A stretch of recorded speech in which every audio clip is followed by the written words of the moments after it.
Imagine waking up in the dead of night, feeling a chill run down your spine. A door creaks, but no one should be there. You hold your breath, your heart pounding, knowing something watches you from the shadows.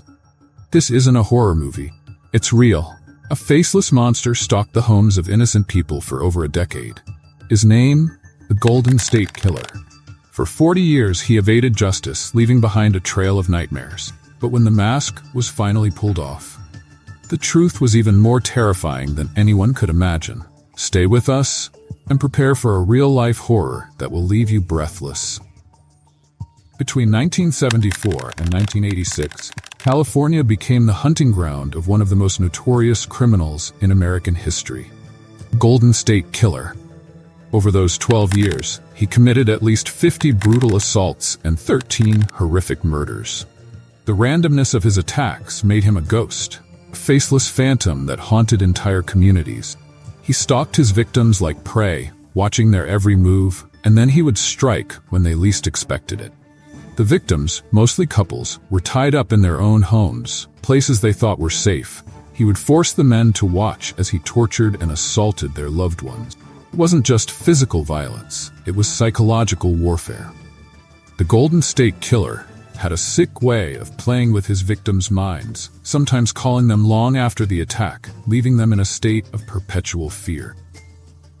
He seemed to vanish as quickly as he appeared, leaving no trace behind, no fingerprints, no witnesses, only terror.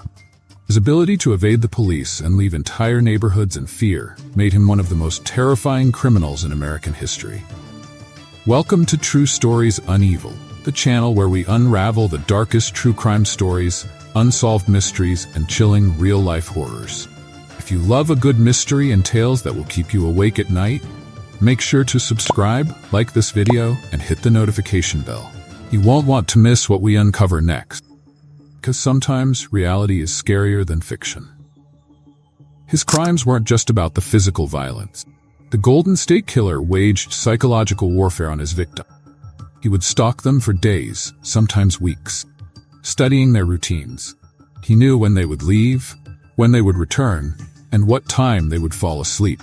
In some cases, he would break into their homes while they were out, rearranging objects, small things they wouldn't notice immediately, but enough to leave a feeling that something wasn't right.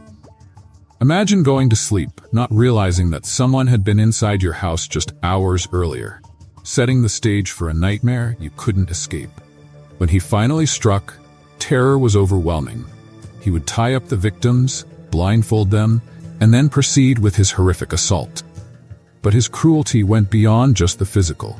He would torment his victim, sometimes whispering taunts or sitting silently in the room for hours, making them wonder when the torture would finally end. In the days that followed, the real horror began.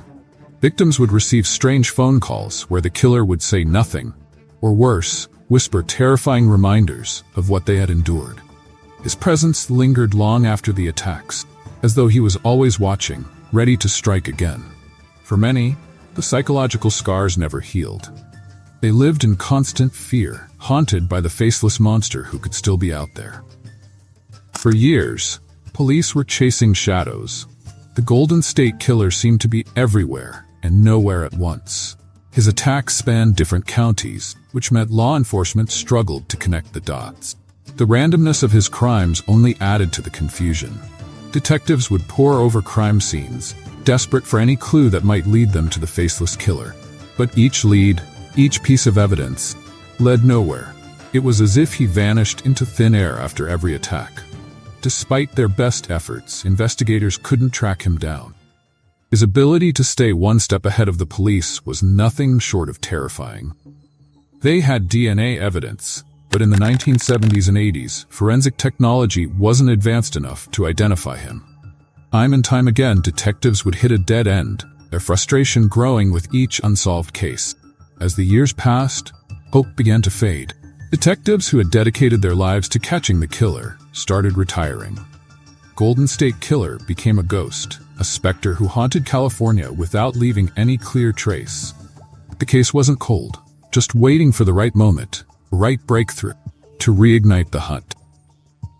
After more than 40 years of fear, frustration, and dead ends, The Golden State Killer was finally unmasked. It wasn't traditional police work that led to his capture, but a new tool, genetic genealogy. Investigators uploaded the killer's DNA to an online genealogy database, and they found a match. Not to the killer directly, but to one of his distant relatives. There, they painstakingly traced the family tree until it led to one man, Joseph James DeAngelo, a former police officer. In 2018, more than 40 years after his first attack, DeAngelo was arrested. Faceless monster was finally unmasked. When DeAngelo was brought to court, the world was stunned. Here was a man who had lived a normal life, blending into society while hiding the secrets of his brutal crimes. His neighbors, even his family, had no idea of the horrors he had committed. The Golden State Killer, once a nameless, faceless terror, now had a face, but for many, the fear and trauma he caused would never fade. As Joseph James DeAngelo now sits behind bars, justice has finally been served. But for the countless victims and their families, the scars remain. This is the story of how a man terrorized an entire state and how, after decades of fear, the faceless monster was finally revealed. If this story gripped you, be sure to subscribe to True Stories Unveiled. We delve deep into chilling cases like this every week. Don't forget to like, share, and hit that notification bell. Because the darkest stories are the ones that are true.